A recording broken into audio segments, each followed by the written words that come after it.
Hello guys, how are you? I hope all are fine. तो आज का हमारा टॉपिक है टीटीपी। ठीक है, इसकी फुल फॉर्म है थ्रोम्बोटिक थ्रोम्बोसाइटोपेनिक पुरपुरा। इसमें आज हम पढ़ेंगे इसकी definition, aetiology, clinical presentation, diagnosis और इसकी ट्रीटमेंट। चलो स्टार्ट करते हैं। What is TTP? टीटीपी में होता ये है, हमारे जो ब्लड वेसल्स हैं उनके अंदर क्या होता है, थ्रोम्बस फॉर्मेशन हो जाती है।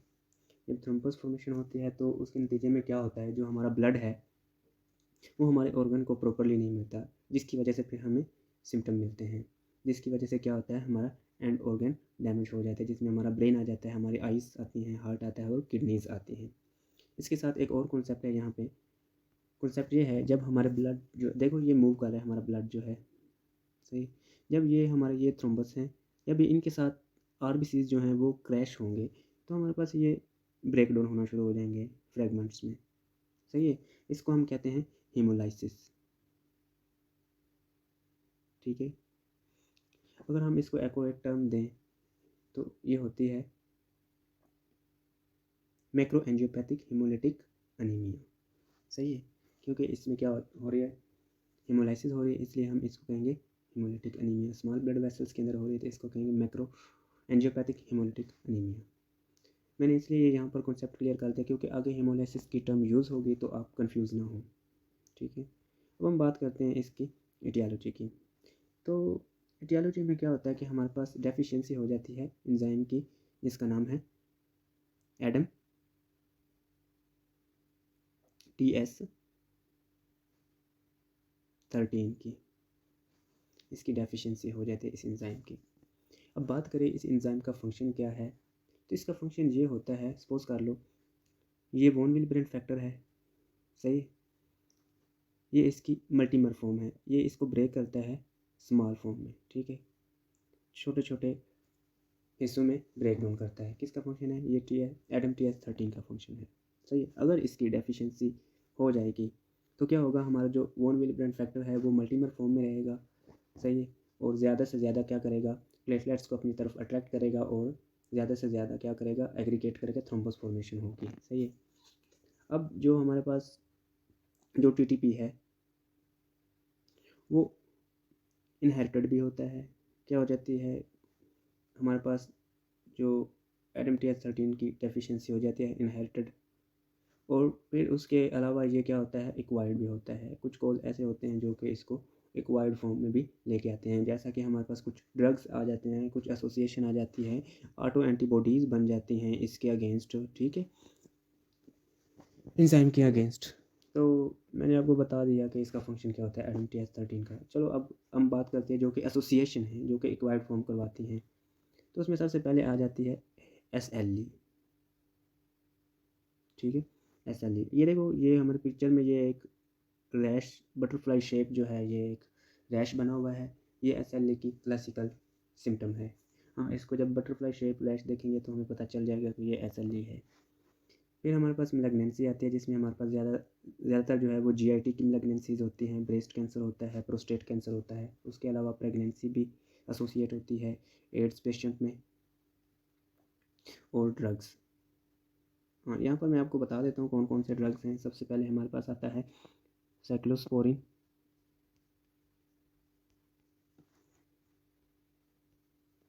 उसके बाद आता है हमारे पास क्विनिडीन, एंटी मलेरियल ड्रग है ये। उसके अलावा हमारे पास आता है क्लोपिडोग्रिल। उसके अलावा हमारे पास आता है टिक्लोपिडीन, पीडीन। सही हो गया, ये कुछ ड्रग्स हैं जिनकी वजह से हमारे पास टीटीपी हो जाता है। उसके अलावा जब हम इसकी क्लिनिकल पिक्चर देखते हैं उसके अंदर हमें 5 तरह के जो हैं वो सिम्टम मिलते हैं। उन 5 में से अगर हमारे पास 3 जो हैं वो प्रेजेंट हो तो इट्स मीन हमारे पास टीटीपी है। तो सबसे पहले हम देखते हैं, मैंने आपको बताया था थ्रोम्बस फॉर्मेशन हो रही है। अगर थ्रोम्बस फॉर्मेशन होगी तो हमारे जो प्लेटलेट्स हैं वो कम हो जाएंगे, जिसकी वजह से जो हमारे पास पुरपुरा मिलेगा। पुरपुरा क्या होता है, हमारी जो स्किन है उसके नीचे जो है ब्लड क्लॉट होना शुरू हो जाता है। सही है, उसके अलावा हमें जो है वो ब्लीडिंग मिलेगी। ठीक है, ब्लीडिंग मिलेगी। और फिर दूसरे नंबर पे, ये पहला है, दूसरे नंबर पे हमें क्या होगा कि हमारे पास अनीमिया हो जाएगा। क्यों अनीमिया हो जाएगा? क्योंकि हीमोलाइसिस हो रही है। मैंने आपको पहले बताया कि हीमोलाइसिस की टर्म आगे आएगी, हीमोलाइसिस आएगी, अनीमिया के सिम्टम मिलेंगे जिसमें हमारे पास वीकनेस होगी, फटीग होगी, फिजिकल अपीयरेंस में पेलर कलर कंजक्टिवा हो जाएगा। सही है, तो ये अनीमिया के सिम्टम है, ये दूसरा है। आगे जाके हम देखते हैं तीसरे के अंदर हम क्या कहते हैं, न्यूरोलॉजिकल चेंज आ जाते हैं, न्यूरोलॉजिकल चेंज। सही है, इसमें क्या होता है, सबसे पहले इसके जो सिम्टम है, पेशेंट को डिलीरियम होगा, ब्लड विजन होगी, सही है पेशेंट की। उसके अलावा स्ट्रोक होगा, स्ट्रोक के सिम्टम मिलेंगे हमें, क्योंकि हमारे जो ब्रेन है उसके अंदर ब्लड वेसल्स के अंदर जो है वो ब्लॉकेज हुई है, थ्रोम्बस बना है, तो ज़ाहिर सी बात स्ट्रोक होगा। उसके बाद सीज़र, ठीक है, पेशेंट को सीज़र मिलेंगे। ये हो गया तीसरा। चौथे की बात करेंगे। चौथे में हमारे पास क्या होता है कि हमारे जो अब नॉर्मलिटी आ जाती है हमारी किडनी के अंदर। जब थ्रोम्बस फॉर्मेशन किडनी में होंगे तो अक्यूट रेनल इंजरी का नाम इसको हम देंगे,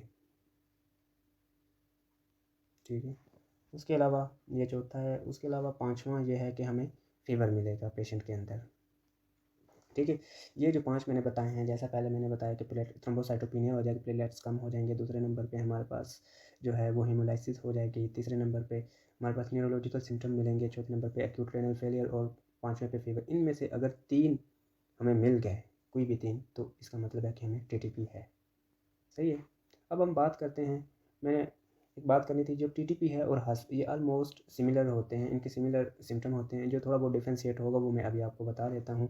सही है। दूसरे नंबर पे ये दोनों भी एक ही एंजाइम की वजह से होते हैं, ADAMTS13 की वजह से। इसलिए मैंने कहा चलो मैं इनको थोड़ा सा एक्सप्लेन कर दूँ आपको। सबसे पहले जो टीटीपी है, इसमें क्या होता है, हमारे पास जो हमारे प्लेटलेट्स हैं ना, वो क्या होते हैं, डिक्रीज़ हो जाते हैं। सिमिलर हमारे जो हिमोलिटिक यूरेमिक सिंड्रोम है, उसमें भी जो हमारे प्लेटलेट्स हैं वो डिक्रीज़ हो जाएंगे।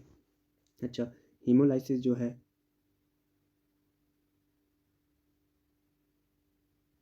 इस जो हमारी टीटीपी है इसमें भी होगी और हीमोलाइसिस इसमें भी होगी, दोनों में हीमोलाइसिस होगी। जो रेनल इंजरी है इसमें भी होगी और रेनल इंजरी इसमें भी होगी, दोनों में होगी। लेकिन यहाँ पे मैं एक बात बता दूँ, जो रेनल इंजरी जो है वो ज़्यादा किस में होगी, इसमें होगी, हस में, हिमोलिटिक यूरेमिक सिंड्रोम में। दूसरे नंबर पे अगर हम देखें, ये मैंने पिक्चर इसलिए लगाई, ये जो है ये मोस्टली अडल्ट्स में होता है टीटीपी जो है। लेकिन ये जो क्या बोलते हैं हिमोलिटिक यूरेमिक सिंड्रोम है, ये चिल्ड्रन में होता है, ठीक है। उसके अलावा ये 90% जो एक्वायर्ड फॉर्म है हस की, वो क्या है, इकोलाई की वजह से होती है। बैक्टीरिया है हमारे पास इकोलाई, ठीक है। उसके अलावा और इसमें जो है, हाँ, जो इसमें न्यूरोलॉजिकल सिम्टम मिलेंगे, बट इसमें नो न्यूरोलॉजिकल सिम्टम, ठीक हो गया। इसमें ब्लडी डायरिया नहीं होगा, नो, बट इसमें यस, ब्लडी डायरिया हमें मिलेगा इसमें। अच्छा, ये तो होगी इसकी डिफ्रेंशिएशन। सही। अब बात करते हैं हम इसके डायग्नोसिस की। सबसे पहले हम लैब डायग्नोसिस करेंगे, जिसके अंदर हमारे पास प्लेटलेट्स जो हैं वो डिक्रीज़ हो जाएंगे। अगर थ्रोम्बस बनेगा तो प्लेटलेट यूज़ होंगे और प्लेटलेट इस वजह से डिक्रीज़ हो जाते हैं। उसके अलावा सीरम के अंदर, उसके अलावा जो हमारा हीमोग्लोबिन लेवल है वो भी कम हो जाएगा, क्योंकि आरबीसीज़ की ब्रेकडाउन हुई है। सही है। तो हमारे सीरम के अंदर जो हीमोग्लोबिन है उसकी भी कमी हो जाएगी, तो क्या होगा, हमें एनीमिक सिम्टम मिलेंगे। उसके अलावा क्रिएटिनिन ज़्यादा हो जाएगी, क्योंकि हमारे पास किडनी इंजरी भी मिली है, तो इसलिए क्रिएटिनिन जो है वो ज़्यादा हो जाएगी। बट जो हस है उसमें टीटीपी से भी ज़्यादा होगी। क्रिएटिनिन लेवल जो है वो ग्रेटर देन टीटीपी होगा इसमें। क्लोटिंग जो स्क्रीन है, कोआगुलेशन स्क्रीन, वो नॉर्मल रहेगी।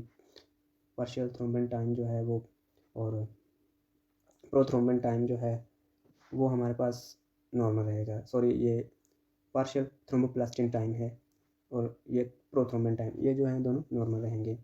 उसके अलावा जो है हमारे पास ADAMTS13 की एक्टिविटी देखेंगे कि हाँ ये एक्वायर्ड फॉर्म है या इनहेरिटेड फॉर्म है। अगर ऑटो एंटीबॉडीज़ हमें मिलेंगी हमारे ब्लड के अंदर, सीरम के अंदर, तो इट्स मीन ये एक्वायर्ड फॉर्म है। तो उसके बाद हम क्या करेंगे, ब्लड फिल्म देख लेंगे, उसमें क्या हमें फ्रेगमेंटेड आरबीसीज मिलेंगे जिसको हम सिस्टोसाइट्स बोलते हैं। मैंने आपको पहले बोला था जब थ्रोम्बस के साथ इसकी, फॉर एग्जांपल ये हमारा ब्लड है, इसके साथ ये क्या होगा, जब हमारे आरबीसीज जो हैं वो इसके साथ क्रैश होंगे आरबीसीज, तो ये छोटे छोटे पार्ट्स में कन्वर्ट कर हो जाएंगे। मैंने पहले भी आपको दिखाया था हीमोलाइसिस जब हो रही थी, तो इसलिए हमें सिस्टोसाइट्स मिलेंगे। आगे मैं पिक्चर में भी आपको दिखाता हूँ कि ये किस तरह ब्लड फिल्म में नज़र आता है। ये देखो, ये हमारे पास आरबीसीज है सिस्टोसाइट्स, ये भी सिस्टोसाइट्स है, ये हेलमेट कलर के ट्रायंगुलर शेप हैं, सही है। ये देखो, ये है बहुत सारे सिस्टोसाइट इस फिल्म में हमें दिखाई दे रहे हैं। फ्रेगमेंटेड ब्रेक डाउन हुए हैं ना आरबीसीज, इसलिए इस तरह नज़र आ रहे हैं, ठीक है। उसके बाद बात करते हैं हम ट्रीटमेंट की। एट द एंड ट्रीटमेंट के अंदर क्या करेंगे, हम प्लाज्मा एक्सचेंज करेंगे, ठीक है। सबसे पहले इनिशियल जो ट्रीटमेंट होगी इसकी 85% जो पेशेंट है ना वो रिकवर हो जाते हैं प्लाज्मा एक्सचेंज से। प्लाज्मा एक्सचेंज के साथ फिर हम क्या करते हैं, कोर्टिकोस्टेरॉइड भी दे देते हैं, सही है। कोर्टिकोस्टेरॉइड का फंक्शन ये होता है कि वो जो हमारे पास ऑटो एंटीबॉडीज़ बनी होती है ना, ऑटो एंटीबॉडीज़, ठीक है, उनको क्या करते हैं, सप्रेस करते हैं। ये होता है कोर्टिकोस्टेरॉइड का फंक्शन। उसके अलावा हम एक और ड्रग देते हैं जिसका नाम है कैप्लासिजुमाब, ठीक है, कैप्लासिजुमाब। ये ड्रग है, ये क्या करता है, ये फॉर एग्जांपल ये एंटी बोन विलिब्रेंट फैक्टर ड्रग है। सपोज कर लो ये हमारी एंडोथेलियम है, सही है। इसके अंदर से ये हमारा जो है वो विलिब्रेंट फैक्टर रिलीज़ हुआ है, आगे ये प्लेटलेट्स के साथ अटैच होने के लिए आया है, लेकिन ये ड्रग क्या हैं, इनकी अटैचमेंट को रोक देते, स्टॉप करवाते हैं, तो ये रेयरली यूज़ होता है, ठीक है। तो मोस्टली जो है हम प्लाज्मा एक्सचेंज करते हैं और तब तक हम मॉनिटर करते रहते हैं पेशेंट को जब तक उसके प्लेटलेट्स जो है वो नॉर्मल की तरफ ना आ जाए, ठीक है। यही था टीटीपी के बारे में, ऑलमोस्ट सब कुछ बता दिया है। कुछ रह गया है तो आप बुक से रीड कर सकते हैं। अगर आपको मेरी वीडियो पसंद आई है तो प्लीज़ मेरी वीडियो को लाइक कीजिए और सब्सक्राइब कीजिए ताकि आने वाली न्यू वीडियो जो है वो सबसे पहले आप तक पहुंच सके।